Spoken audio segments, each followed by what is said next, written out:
one of the most underseen, underspoken of, and underappreciated aspects of this path is the fear that we have of our own freedom.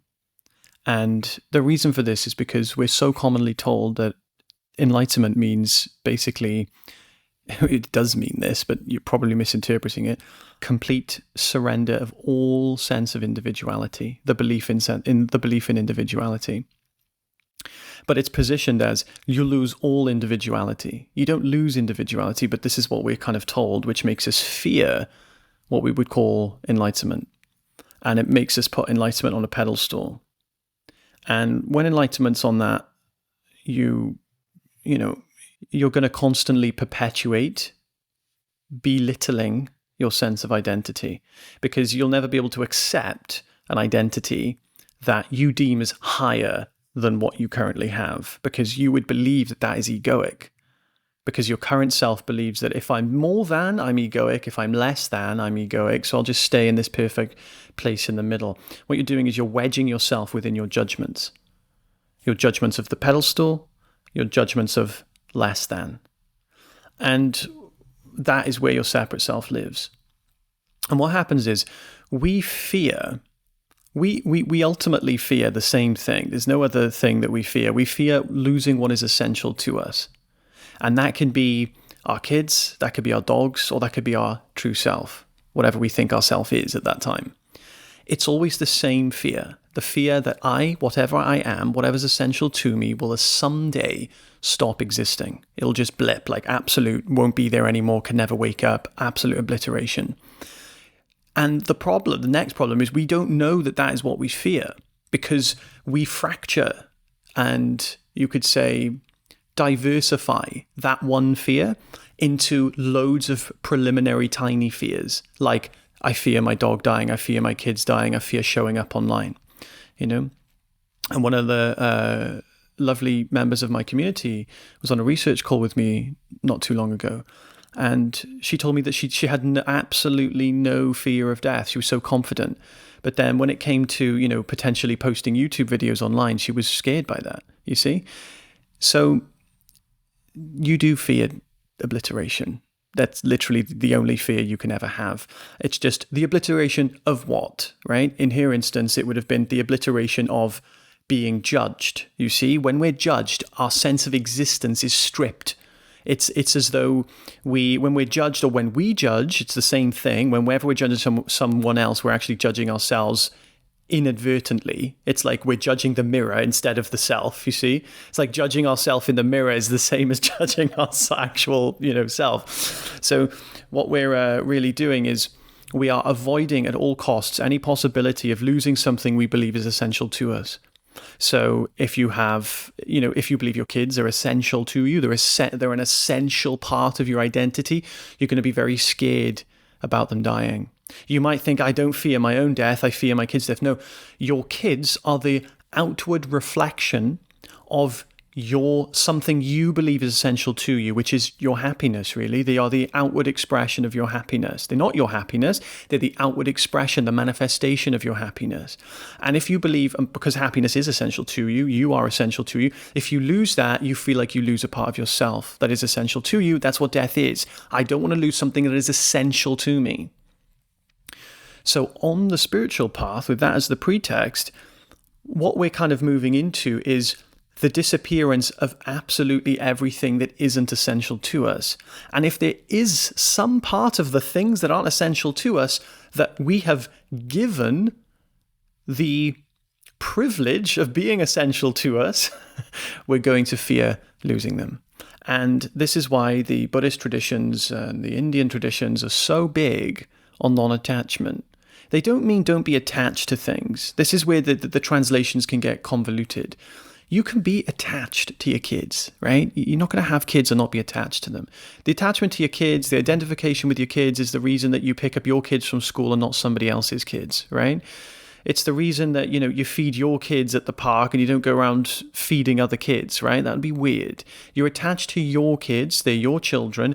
You're going to, prioritize them, right? If there's two kids drowning, you can save your kid or the other kid. You're probably going to save your kid, right? It's just the way you're built. It's your attachment. You've got to see these attachments as like biological. They're just human attachments. You see, you can have those. The problem is when we are dependent on those attachments for our happiness. That's when we become the Buddhist sense of attached. We believe that the thing I'm attached to, the thing I love, the thing I desire, I'm dependent upon it for my happiness. That's when we get the whole world of suffering. So you can be attached to your car, your kids, your house. They're the things you're supposed to be attached to. You are literally attached to them. If you have a child, you're literally attached to them. If you're pregnant, you're literally attached to it, right? This is symbolic. You don't need to get rid of those.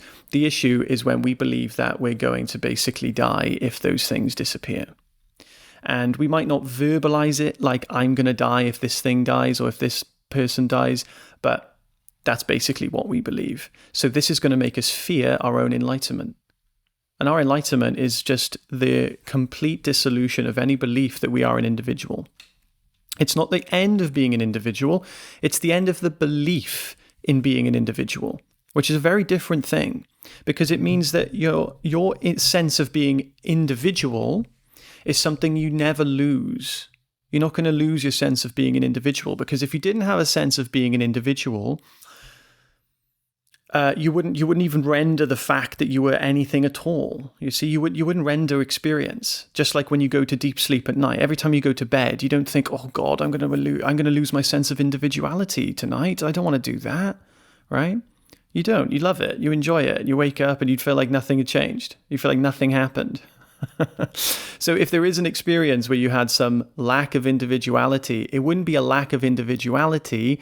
It would be, I have zero belief that I am an individual. So you would have this sense of individuality, but you'd still be experiencing from a point of view. I've done many psychedelics in my younger days. I know I'm young already, but these were very much younger. And I've had experiences of being absolutely inherently you could say like this cosmic state. You see, it's different. This cosmic state, if you've ever had this cosmic state, don't expect that to be what the truth is. Any state that comes is a state that goes, right? But being in a cosmic state, right? And, you don't even have a body.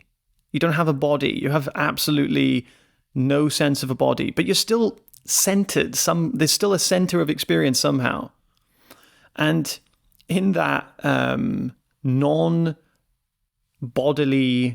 experience of being cosmically one, there's still a center of it. You see what I mean? I'm experiencing it, and there's still some form of localization of individuality to some degree. Because if there wasn't, it would just be like deep sleep. I wouldn't even render or remember having the experience. There wouldn't have been any mind. There wouldn't have been any thought. So what we need to see is that enlightenment isn't going to kill us. It's not going to make us lose something essential to us. It's actually the equivalent of walking off it's the classic analogy of walking off the cliff with the glass floor being there. You think you're about to walk off the cliff. You think you're about to die. You think you're about to lose your sense of self and individuality. And all of a sudden you walk on the glass floor and it's absolutely perfectly fine. And you retain everything that you enjoy about this experience. So right now, you probably like the fact that you get to experience. You probably like the fact that you have a sense of being. You probably like that you have a sense of individuality. You don't lose those things. You see, this is the craziest thing. You don't lose those things because you'll still be having an experience. There'll still be the appearance of duality. There'll still be the appearance of a body if you look at it. It's just you no longer have the belief that these are real. They don't convince you that you are a body. They don't convince you that you are centered in experience. You see, I perceive a center of my experience, but I know I'm not in the center of experience. You see, it's just common sense, right? Literally. My eyes, ears, nose, mouth of the body are centered this area and therefore will experience whatever I look at that is in that area, right? There's a central hub of mind. And that's supposed to be there. You're not supposed to lose that. Losing that for what cause? You just not have an experience.